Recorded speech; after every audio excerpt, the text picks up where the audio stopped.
Dans l'idée des gens, un boomtown, c'est une ville qui n'existera pas longtemps.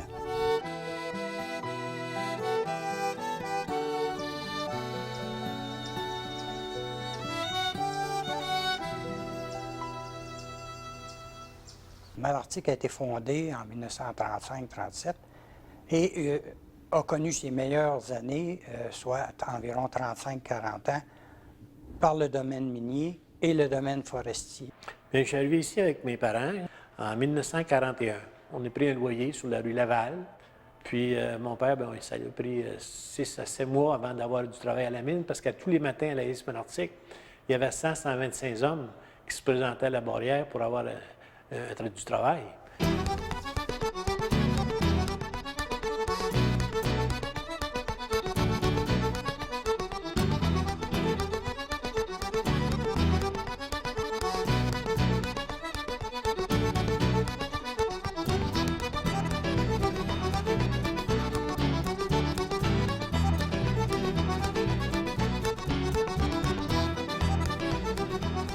Dans les années 50-60, Malartic avait pouvoir compter, comme les autres petites municipalités, 10-12 épiceries. Les derniers 5 ans, 7 ans, il en restait 2. Puis au mois de novembre dernier, il en restait 1.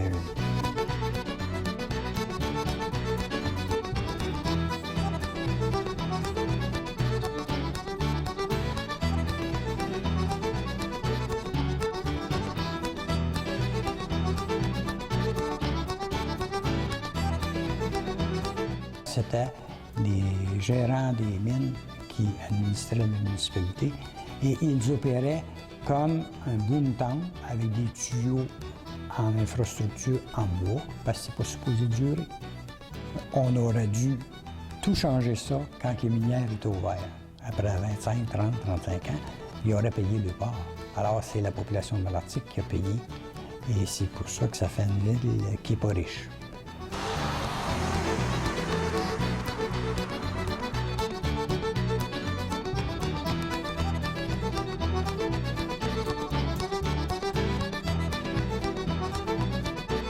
Les premiers gestes qui ont été posés dans la région l'ont été par des prospecteurs qui venaient de l'Ontario et des prospecteurs américains.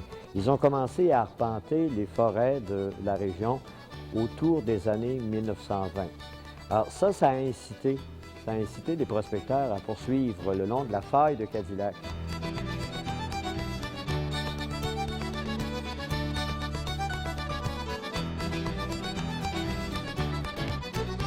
Comment sont-ils venus ici dans la région de Val-d'Or, de Malartic, de Cadillac? Bien, par les grands cours d'eau, par la rivière Aricana.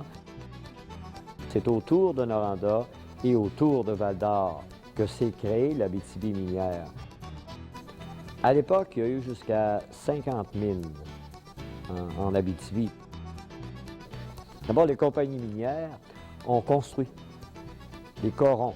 En Europe, on appelait ça les corons. Ce sont des villages miniers pour abriter leurs ouvriers, leurs cadres, leurs techniciens.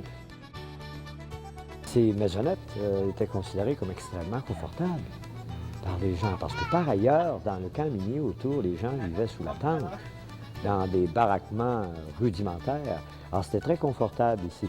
Et pour vivre dans une de ces maisonnettes, ça leur coûtait 50 $ de loyer par année. C'était symbolique. L'histoire de Malartic débute vers les années 1935-37. Ça s'est bâti sur un coteau de sable à environ 1 mille du centre-ville actuel. À part ces villes dortoirs où régnait un calme absolu, tout autour se sont développés des camps miniers. Alors là, c'était le Klondike abitibien, c'était le désordre le plus total. Il y avait beaucoup de débits de boissons. Il y avait tout ce qu'il fallait comme maison de jeu, comme taverne, comme pour attirer, parce qu'on a rapidement senti que les mineurs ici gagnaient de bons salaires. Alors, ceux qui ont flairé l'odeur de l'argent facile à faire sont venus s'installer dans ces villages miniers.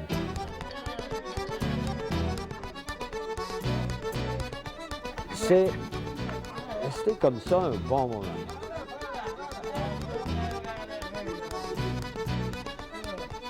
À quel moment ça s'est transformé, ça s'est polissé, c'est devenu mieux organisé? C'est avec l'arrivée des femmes et des familles.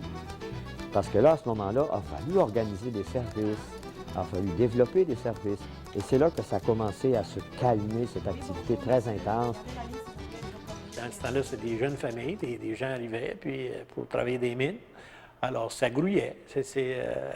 Les hôtels marchaient, puis les restaurants, puis il y avait de l'activité.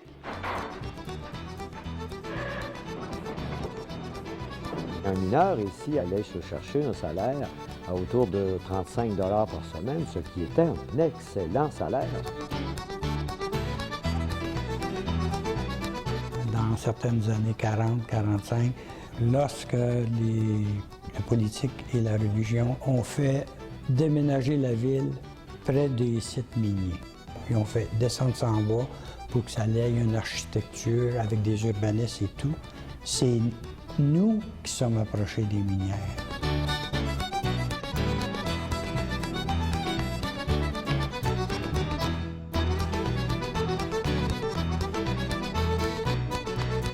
Les mines ont désenclavé la partie rurale de l'Abitibi parce que ces gens-là étaient enclavés.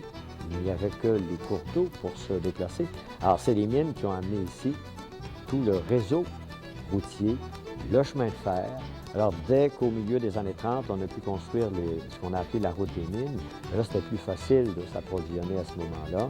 Et on a eu une ouverture sur le reste du Québec à compter de 1939 avec la construction de la route 117.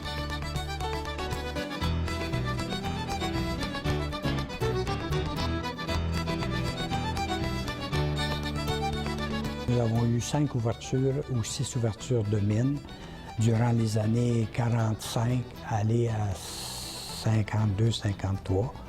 Nous avons eu une population qui a grandi jusqu'à 6800 habitants. C'était la population la plus élevée qu'on a eue. Pour vous donner un exemple, on avait 19 ethnies différentes dans ce temps-là. C'est surtout après la Seconde Guerre mondiale que là sont arrivés plusieurs mineurs venant de Pologne, d'Ukraine, de Russie, de Finlande, de Yougoslavie. Parce qu'après la guerre, dans la région ici, en Abitibi minière, il manquait 2000 mineurs.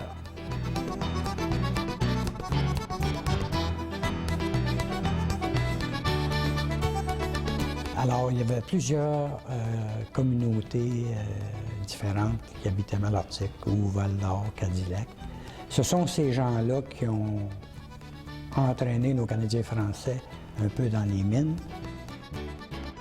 Et ça, c'est un événement important dans l'histoire de l'Abitibi minière. Parce que nos hommes, ils avaient peu ou pas d'expérience dans le domaine minier. Et là, nous arrivait de ces pays de l'Est une cohorte de mineurs expérimentés, des hommes du charbon.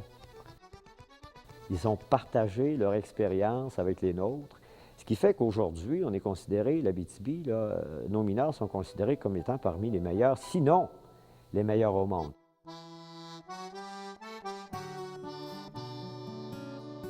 Au début des années 60, on a voulu diversifier notre économie, puis on s'est lancé vers le tourisme. C'est là qu'on a la base planaire du lac Morier, le camping régional, le club de golf qui a ouvert en 63, 65. Il y avait beaucoup d'intérêt, puis il y avait beaucoup on avait plus de gens d'affaires peut-être qui s'impliquaient dans ces années-là.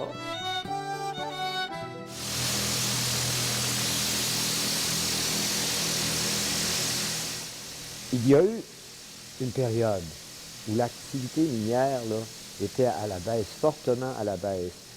Les années 60, 70, là, écoutez, l'incertitude régnait. On a eu les fermetures à répétition jusqu'à 0 mine en opération. Donc la population a été réduite à environ 3500-3600. Parce qu'il faut vous dire une chose, c'est que le prix de l'or a été longtemps fixé, à 35 $ 1934 jusqu'à 1971. Alors, les petites compagnies minières qui avaient peu de moyens financiers ont commencé à fermer leurs portes. Et là, il y a eu beaucoup de fermetures. Il y a beaucoup de gens qui ont déménagé à cause de la fermeture des mines. Puis là, on a vu aussi la forêt. On avait la scierie Domtar qui a fermé. Alors, c'est sûr qu'il y a des familles qui sont déménagées. Puis, avec les années, comme beaucoup de villes minières, et en Abitibi ici, on a eu la difficulté à garder nos jeunes. Au début de mon mandat, c'était une ville pauvre. On était limité dans tout. Mais les gens avaient une confiance et se disaient, on va aller chercher autre chose. Mais on a eu des malchances, telles que la fermeture de Domtar.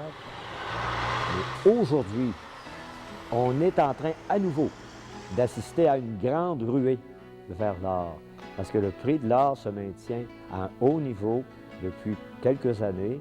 Mais là, on dirait que nos jeunes veulent revenir avec ce qui se passe dans le domaine minier. Puis il y a plus de possibilités pour nos jeunes dans la région. Moi, je vois l'avenir avec optimisme, peut-être parce que mes jeunes sont demeurés ici, mes enfants, mais je vois ça avec de l'optimisme. Mais là, avec les changements du prix de l'or, c'est plus pareil. C'est certain qu'à 37 piastres l'once, puis 80 piastres l'once, ça n'aurait jamais parti. Mais à 700 piastres.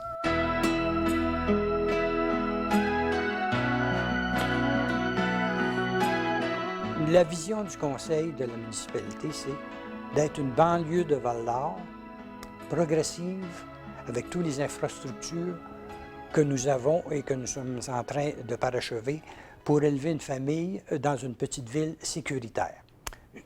Définitivement, on ne veut pas être une ville pauvre. Avec ce qui pointe à l'horizon, là, on peut raisonnablement penser qu'il y aura là une relance sur le plan économique. Je compte sur une population grandissante d'environ 600 à 700 personnes d'ici 5 ans. Je pense que c'est réaliste. Cette année, nous avons 10 constructions, plus ou moins, de nouvelles résidences. Ça ne s'est pas vu depuis 40 ans. Nous avons des gens qui vont demeurer à Malartic à cause de sa situation, à cause également de la qualité de nos écoles. Et Malartic est choisi parmi plusieurs autres institutions à cause de cela. Et nous avons travaillé avec des gens en place concernant l'hébergement pour nos personnes âgées. Alors, je suis très optimiste parce que lorsqu'on va ouvrir le centre pour les personnes âgées, c'est 10 emplois. Ce que je vois ici, c'est qu'on a des bonnes écoles, on a un centre hospitalier, pour nos personnes âgées, on a des maisons. Alors moi, je vois que c'est un bel endroit pour demeurer pour des jeunes ménages, puis surtout avec ce qui se passe dans le domaine minier. Alors, je pense qu'il y a intérêt pour nos jeunes, puis les plus vieux qui sont demeurés ici. Étant donné que nous sommes centrales vers Rouen et vers Val-d'Or, comme le domaine minier est chaque côté de nous, nous avons cet avantage-là.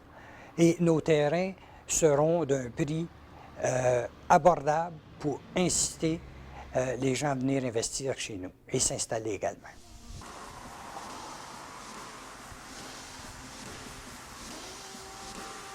Mon rêve, c'est premièrement l'amélioration de la rue Royale.